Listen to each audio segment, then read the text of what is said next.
मुझे बोल दिया गया कि तुम माला फेरो या कुछ और करो या नाम जपो, तो मेरा सारा ध्यान किस पे लग गया? तो मैं थोड़ी देर के लिए अपने दर्द को भूल गया। लेकिन ये कोई उपचार है? नाम जप पूर्ण है, इसमें कोई संशय नहीं। नाम जप से कल्याण की प्राप्ति, कामनाओं की पूर्ति, संकट निवृत्ति, जन्म मरण बंधन से मोक्ष सब प्राप्त।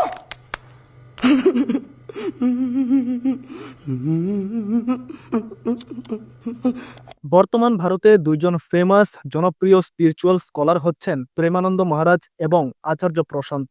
দুজনেই দিব্য জ্ঞানী এবং দুজনেই ইয়ং জেনারেশনের কাছে অনেক জনপ্রিয়।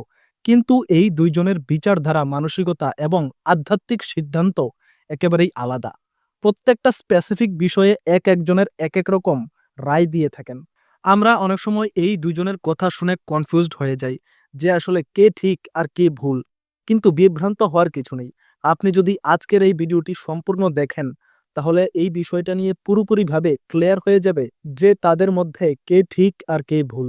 কিছুদিন আগেই কন্ট্রোভার্সি শুরু হয় নাম জপ নিয়ে। नाम जप पूर्ण है, इसमें कोई संशय नहीं। नाम जप से कल्याण की प्राप्ति, कामनाओं की पूर्ति, संकट निवृत्ति, जन्म मरण बंधन से मोक्ष सब प्राप्त। मैं गंदा खाना खाता हूँ, मेरा पेट खराब है, उससे मुंह में छाले पड़ गए, उसी छाले वाले मुंह से मैं सीताराम सीताराम करूं तो छाले ठीक हो जाएंगे क्या? নাম জপ নিয়ে প্রেমানন্দ মহারাজের বিচারধারার সাথে আমরা সকলেই পরিচিত। ওনার সিদ্ধান্ত এটাই যে যে কোনো আধ্যাত্মিক স্থিতি লাভ করতে হলে নাম জপ হচ্ছে তার ভিত, যে কোনো পরিস্থিতিতে করতেই হবে। অধম থেকে অধম ব্যক্তিও যদি নামের আশ্রয় নিয়ে নেয় তাহলে সে একদিন অনেক বড় ভক্তে পরিণত হতে পারে। বিষয়াসক্ত পাপীও যদি নামের আশ্রয় নেয় তাহলে ভগবান তার অমঙ্গল করতে পারে না। নাম জপের মধ্যে প্রেমানন্দ মহারাজ অনেক বেশি জোর দিয়ে থাকেন। অন্যদিকে আচার্য প্রশান্ত নাম জপকে একটা ব্যর্থ ক্রিয়া বলে মনে করেন। তিনি মনে করেন যে নাম জপের থেকে আমাদের কোনো লাভ হবে না। কিছুদিন আগে একটি প্রশ্নের উত্তরে তিনি বলেছেন, যদি আমার মুখে রোগ হয়ে থাকে আর কোনোদিন আমি সেই রোগাক্রান্ত মুখেই বারবার সীতারাম সীতারাম করতে থাকি তাহলে কি আমার সেই রোগ ঠিক হয়ে যাবে? হ্যাঁ, এটা হতে পারে যে অতিরিক্ত হাই হাই করার কারণে আমার ব্যথা কিছুটা কমে যেতে পারে, কিন্তু এটা তো আলটিমেটলি কোনো সলিউশন হলো। हाँ, ये ज़रूर हो सकता है कि मैं हाय हाय कर रहा था, ज़्यादा हाय हाय करो, बीमारी पे ज़्यादा ध्यान दो तो और सताती है। অর্থাৎ আচার্য প্রশান্তের মত অনুসারে নাম জপের কোনো মাহাত্ম্যই নেই। এইবার আমরা নাম জপকে নিয়ে আমাদের সনাতন শাস্ত্রে কি লেখা রয়েছে সেটা নিয়ে জানব। আমাদের চৈতন্য মহাপ্রভু নিজের মুখে বলেছেন, হরের নাম হরের নামৈব কেবলম কলু নাস্তেব নাস্তেব নাস্তেব নাস্তেব গতির অন্যথা। অর্থাৎ কলিযুগে কেবল হরিনাম হরিনাম আর হরিনাম। এই হরিনাম ছাড়া কলিযুগে কোনো উগতি নাই নাই নাই। ভক্ত শিরোমণি হনুমান বলেছেন, কহে হনুমন্ত বিপদ প্রভু সুই জপ তপ সুমিরত ভজন না হই। আচ্ছা, ভগবান শিবের থেকে তো আর কোনো বড় জ্ঞানী ব্যক্তি হবে না এই সৃষ্টিতে। তিনিও তো সারাক্ষণ রাম নাম জপ করতে থাকেন। গোস্বামী তুলসীদাসও নিজের রামায়ণে লিখেছেন যে ভাব কুভাব অনক আলসহু নাম জপত মঙ্গল দিশি দশাও। এই ধরনের আরো অনেক প্রমাণ রয়েছে শাস্ত্রে নাম জপকে নিয়ে। অতএব নাম জপের এই সিদ্ধান্তটা কিন্তু শাস্ত্রসম্মত। তারপরেও আচার্য প্রশান্তকে নিয়ে আমি এখানে একটা কথাই বলতে চাই যে কোনো ব্যক্তি কোনো একটা বিষয়কে নিয়ে তখনই সার্টিফিকেট অথবা কোনো রায় দিতে পারে যখন ওই বিষয়টা তার আয়ত্তে থাকে। অর্থাৎ যদি আচার্য প্রশান্ত লম্বা সময় ধরে নাম জপ করতেন এবং কোনো রেজাল্ট না মিলত, তখন তিনি এই কথাটা বলতে পারতেন যে বাস্তবেই নাম জপ একটা ব্যর্থ ক্রিয়া মাত্র, নাম জপের মাধ্যমে কোনো লাভ নেই। কারণ মহর্ষি পতঞ্জলি বলেছেন যে সাতো দীর্ঘকাল নিরন্তর সৎকার সেবিত দৃঢ়ভূমি। অর্থাৎ কোনো কাজ সৎকারপূর্বক লম্বা সময় ধরে করলেই তার রেজাল্ট পাওয়া যায়। কিন্তু আচার্য প্রশান্ত নাম জপ না করেই এর বিষয়ে সার্টিফিকেট দিয়েছেন, সেটা অন্যায়। কারণ এর মাধ্যমে মানুষের ভাবভক্তি এবং বিশ্বাসের উপর আঘাত লাগতে পারে। অতএব আচার্য প্রশান্ত কিন্তু এখানে ভুল। এই ধরনের আরো অনেক মূল্যবান বিষয়ে আচার্য প্রশান্ত এবং প্রেমানন্দ মহারাজের মতের অমিল রয়েছে, সেগুলো নিয়ে অবশ্যই কথা বলবো।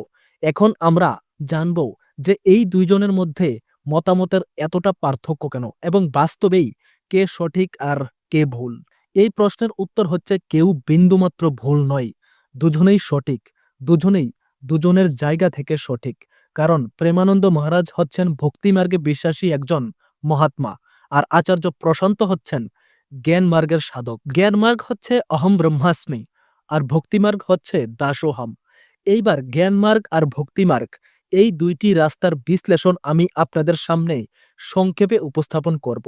তারপর নিজের বুদ্ধি দিয়ে অবশ্যই বিচার করবেন। তো ভক্তিমার্গ দিয়ে শুরু করা যাক। ভক্তিমার্গ হচ্ছে সমর্পণের মাধ্যম, যেখানে ভক্ত ভগবানের সাকার রূপের আরাধনা করে।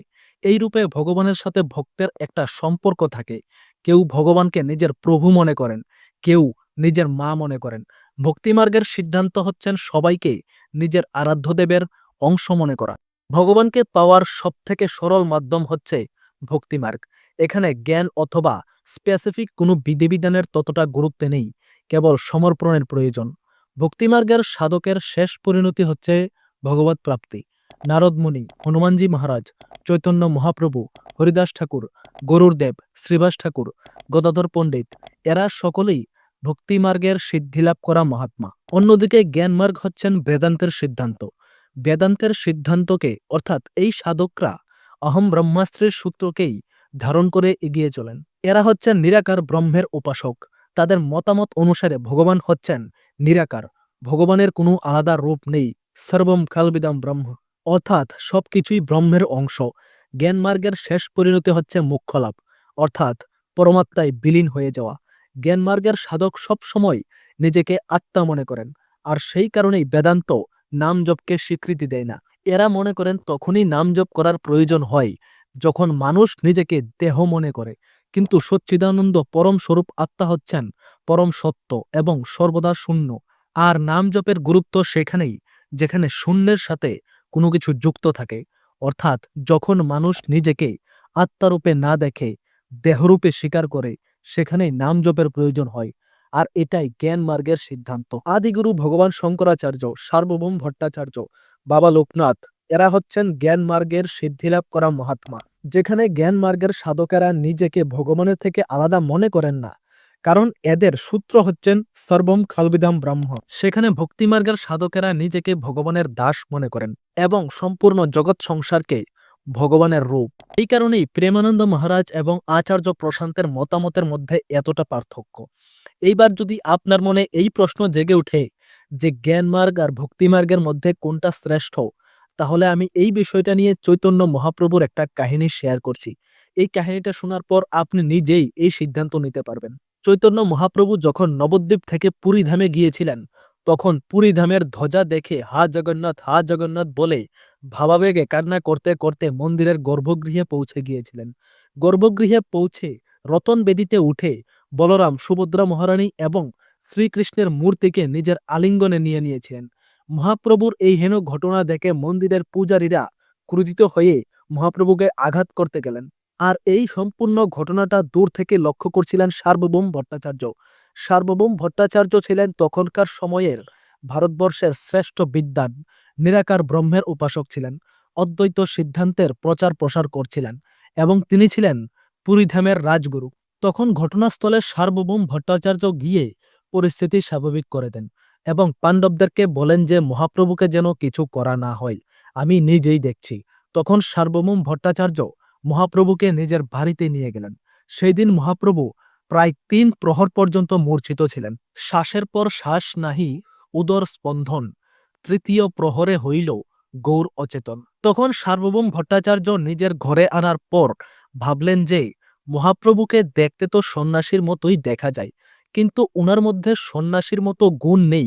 কান্নাকাটি করে, হাই হুতাশ করে, এটা তো সন্ন্যাসীর গুণ না। সন্ন্যাসী তো ধীর গম্ভীর হওয়া দরকার। ঠিক আছে, কোনো ব্যাপার না, আমি ওনাকে শিখিয়ে দেব। তখন সার্বভৌম ভট্টাচার্য মহাপ্রভুকে সংস্কৃতের শিক্ষা দিতে শুরু করলেন। মহাপ্রভু চুপচাপ বসে থাকতেন, কিছু বলতেন না। প্রায় 10 দিন হয়ে গেল, কিন্তু মহাপ্রভু একটা কথাও বলেননি।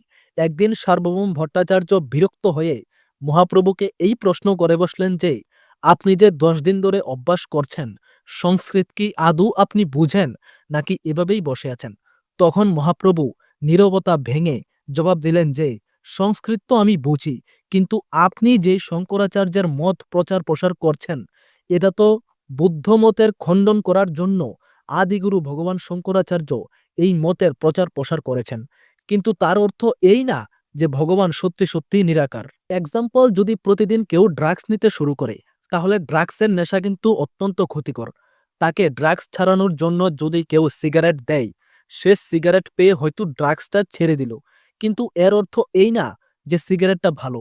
যখন ভগবান শঙ্করাচার্য প্রকট হয়েছিলেন, তখন বৌদ্ধমতের অনেক দবদবা ছিল, কিন্তু বৌদ্ধমত খারাপ ছিল না। কিন্তু পবিত্রতার ফাঁকেও কিছু কিছু মানুষ ভুলভাবে হিংসার প্রচার করছিলেন। তখন শঙ্করাচার্য সেই বুদ্ধমতকে খণ্ডন করার জন্য বেদান্তের এই সিদ্ধান্তকে প্রচার করেছিলেন। যদি বাস্তবেই ভগবান নিরাকার হতেন, তাহলে ব্যাসদেব মহাভারতে ভগবান শ্রীকৃষ্ণের উল্লেখ করতেন না, তাহলে হয়তো রাসলীলাও হতো না। আর সব থেকে বড় কথা হচ্ছে, ভগবান সাকার এবং নিরাকার দুটোই। যে ভগবানকে যেভাবে ডাকে, ঈশ্বর তাকে সেইভাবেই সাড়া দেয়। এই কারণেই গোস্বামী তুলসীদাস রামায়ণের মধ্যে লিখেছেন, যা কি রাহি ভাবনা জৈসি প্রভু মুহূর্ত দেখে তিন তেসি। মহাপ্রভুর মুখে এই কথা শুনে সার্বভৌম ভট্টাচার্য একটু ক্রোধান্বিত হয়ে বললেন যে, আচ্ছা, তাহলে তুমি মনে করো যে ভগবান সাকার, কোনো প্রমাণ আছে তোমার কাছে? এই প্রমাণের কথা শুনে এইবার মহাপ্রভু ক্রোধান্বিত হয়ে গেলেন।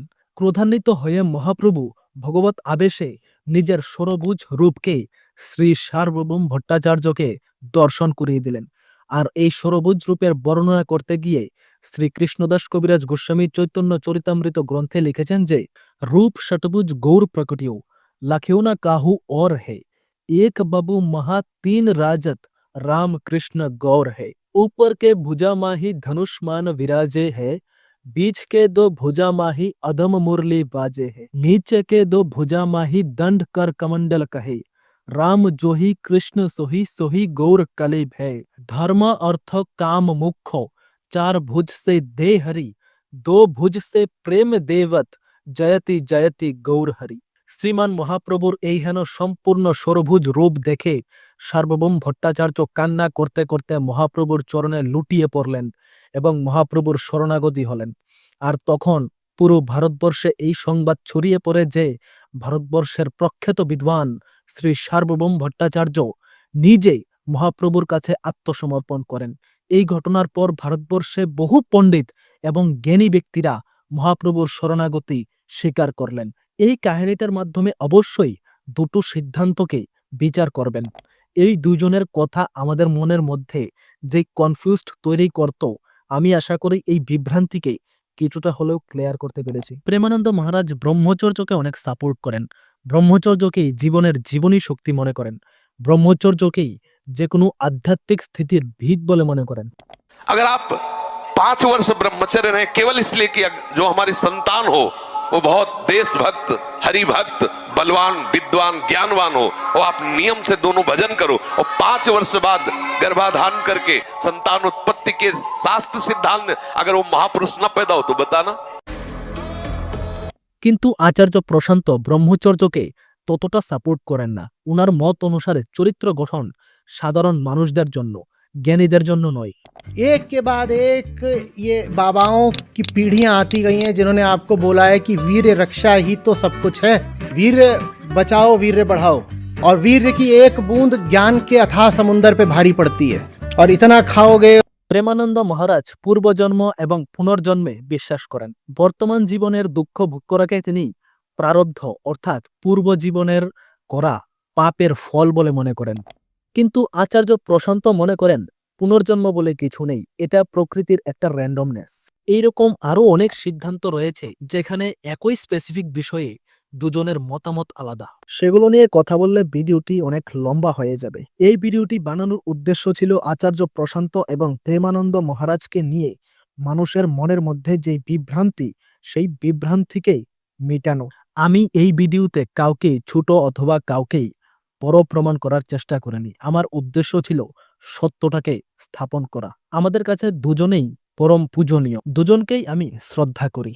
তো যাই হোক, আজকের ভিডিওটি এই পর্যন্তই। ভিডিওটি শেষ পর্যন্ত দেখার জন্য আপনাকে অসংখ্য অসংখ্য ধন্যবাদ। যদি আপনি প্রেমানন্দ মহারাজের সম্পূর্ণ জীবন কাহিনী নিয়ে জানতে চান, তাহলে স্ক্রিনে দেওয়া এই ভিডিওটি দেখুন।